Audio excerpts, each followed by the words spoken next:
aja saya ke KPAI satu aja, kan melindungi anak-anak tugas KPAI. Karena melindungi anak-anak tugas KPAI, maka KPAI ambil peran. Gitu loh. Kalau hanya berkomentar, memberikan rekomendasi, ya apa maknanya? Ambil peran. Sok KPAI mau ngambil berapa ratus anak-anak di Jawa Barat yang bermasalah, tidak ada tindakan, ya nanti jangan nyalahin gubernur.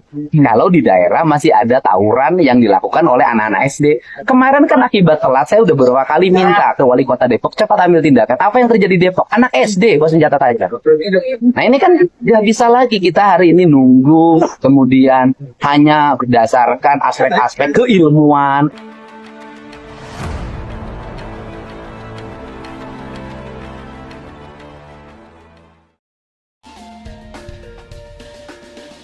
Komisi Perlindungan Anak Indonesia atau KPAI, menilai program pendidikan anak bermasalah dimasukkan barak militer yang diterapkan Gubernur Jawa Barat Deddy Mulyadi melanggar prinsip dasar perlindungan anak.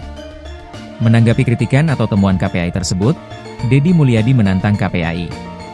Deddy Mulyadi mengatakan tugas perlindungan anak itu adalah tugas KPAI. Oleh karena itu Deddy Mulyadi menantang KPAI.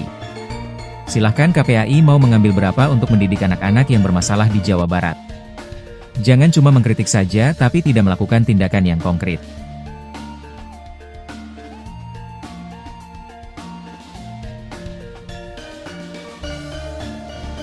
5 bulan ke depan ada mentoring. Misalnya nanti saya nggak tahu programnya apakah sebulan 2 kali atau seminggu sekali dikumpulkan. Ya, 2 minggu sekali tetap dikumpulkan, dilakukan pembinaan selama 6 bulan. Jadi tidak dilepas begitu saja. Nah nanti kan mereka akan terevaluasi perjalanannya, bagaimana kondisi di rumahnya. Tetapi yang paling penting adalah coba dari mulai sekarang para kepala desa, RT, intinya tegas di lingkungannya. Karena kan anak-anak ini hari ini kan mendapat neraka baik di rumah maupun di jalan maupun di sekolah. Kan nerakanya apa? Sistem yang tersedia hari ini memungkinkan mereka melakukan tindakan-tindakan yang menuju ke arah kriminal. Nah ini kan untuk itu saya minta pada para guru, orang tua, semuanya mulai fokus bina anak-anak kita, bersikap tegas pada mereka manakala ada langkah-langkah, ada tindakan yang sudah menuju ke arah tindakan kriminal.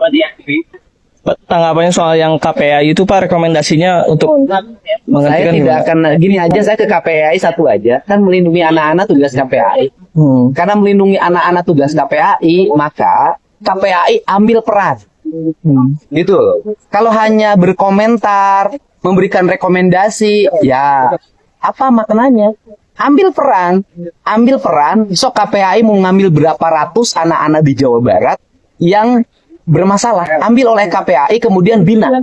Gitu, saya bekerja demi rakyat bukan demi siapapun. Dan ingat loh sama KPAI bahwa hari ini di Jawa Barat apa gubernur pusingnya?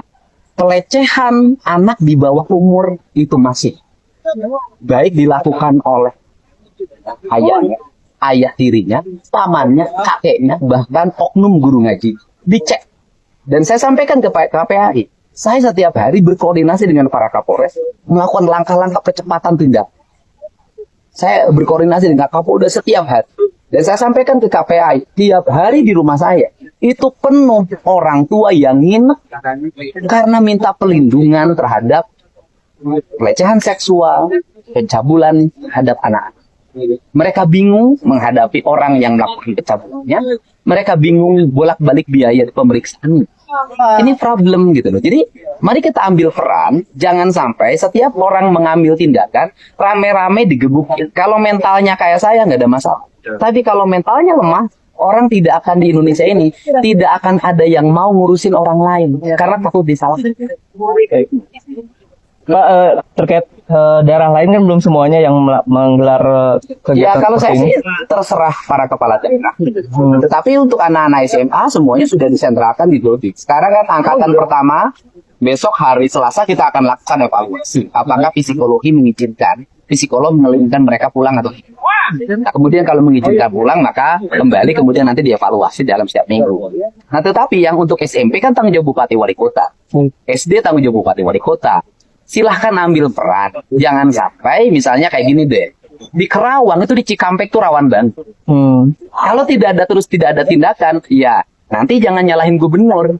Kalau di daerah masih ada tawuran yang dilakukan oleh anak-anak SD. Kemarin kan akibat telat, saya udah beberapa kali minta ke wali kota Depok cepat ambil tindakan. Apa yang terjadi di Depok? Anak SD bawa senjata tajam. Nah ini kan nggak bisa lagi kita hari ini nunggu, kemudian hanya berdasarkan aspek-aspek keilmuan. Kenapa? Ilmu itu ada manfaat kalau dipraktekkan. Kalau ilmu hanya sekedar baca buku tanpa dipraktekkan ya nggak ada manfaatnya. Saya tidak punya ilmu lah yang cukup untuk bagaimana membenahi anak-anak. Tapi saya hanya punya keinginan dan niat untuk membenahi. Persoalan niat saya salah, tidak ada masalah. Yang penting, kita salah tapi berbuat jauh lebih baik daripada orang yang tidak berbuat sama sekali. Oke, siap. Siap ya, Pak. Mau ke komandan? Silakan tanya dok. Siap, nggak ada masalah. Itu loh. Evaluasinya Komandan? Tentunya evaluasi, tentunya kita sarana prasarana akan lebih melengkapi lagi. Karena memang kapasitas di satuan kami juga terbatas, kami tidak memiliki barak sehingga kami menggunakan aula. Tapi representasi, fasilitas, hak-hak anak semua terpenuhi. Tadi sampaikan Bapak Gubernur, dari mulai istirahat, beribadah, pendidikan, kesejahteraan, maka semuanya lebih baik. Bahkan mungkin bisa kita katakan lebih baik dari yang dua Bapak. Oh iya Pak, dibanding di rumahnya bagi di sini Pak. Siap. Maka kami sangat berterima kasih apabila masyarakat, tentunya para orang tua, juga memberikan kesempatan kepada pemerintahan daerah untuk kami berpartisipasi, dan sampai Bapak Gubernur tadi, untuk membantu anak-anak kita menyiapkan generasi emas di 2045. Jadi tanggung jawab kita bersama, tentunya kita semua harus mengambil peran. Sejauh ini ada kesulitan nggak untuk jadi? Tidak ada kesulitan. Adik-adik pada awalnya membutuhkan proses adaptasi, tapi mungkin 1-2 hari. Setelah itu mereka menikmati, mereka gembira. Tentunya hal yang positif adalah mereka yang awalnya mungkin jarang di rumah, sekarang mereka merindukan rumah. Yang awalnya mungkin tidak kepada orang tua, sekarang mereka merindukan orang tua. Tadi kita sudah lihat sama-sama, mereka menangis, minta maaf pada orang tuanya, hal yang positif. Dan tentunya momentum kita bersama mengubah karakter anak yang tadi yang mungkin kurang baik menjadi lebih baik lagi ke depan. Tentunya mencapai cita-cita yang diharapkan. Pak, bisa dipastikan berarti tidak ada kekerasan ya selama Tidak ada. Tidak ada, ini ya? tidak ada. Bisa ditanyakan langsung pada anak. Ini aja, lihat aja anak-anaknya ada bekas kekerasan enggak. Justru kalau mereka di luar tidak ada jamin mereka tidak ada kekerasan. Ini loh, ini yang harus menjadi para pengamat, kemudian KPAI. Anak-anak ini di barak militer tidak mengalami kekerasan, tapi di luar dia dibacok. Aman di mana? Aman di barak militer tidak ada yang bacok, aman di luar mereka dibacok dan digebukin. Ini kan penting gitu loh. Jadi jangan dimasalahin ketika di barak militer segera dibahas, ketika di luar mereka dibacok, mereka dilempar pakai batu, mereka digebukin sampai masuk rumah sakit. Pertanyaannya adalah ketika masuk rumah sakit, mereka kemudian harus dibayar 100 juta, 50 juta, 45 juta, nggak ada yang nebus. Siapa yang nebus? Apa KPAI turun ke rumah sakit membayar? Kan enggak.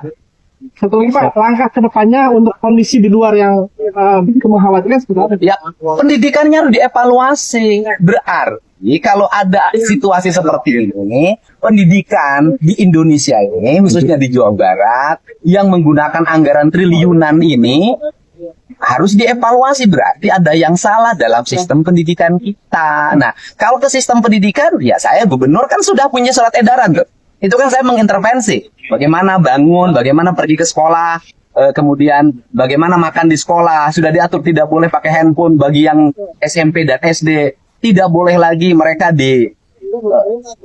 tidak boleh lagi mereka keluyuran malam. Kan itu harus kalau bisa menjalankan puasa Senin Kamis bagi mereka yang sudah ingin menekuninya. Nah, yang paling utama adalah ke depan tuh nanti saya ingin membuat jam ya. Jadi pelajar itu kemarin jam 8 bisa aja jam 9. Setelah jam 9 mereka tidak boleh keluyuran, harus ada di dalam rumah. Ini kan penting Pak, karena jamnya pada waktu jam belajar gitu loh. Kalau malam minggu ya tidak ada masalah. Itu namanya juga anak muda malam muda. Ini kan penting. Nah itu perlu siaga. Nanti patroli harus jalan, semua harus jalan. Ini semua terjadi karena pembiaran. Gitu loh. Kita ini membiarkan secara lama. Baik,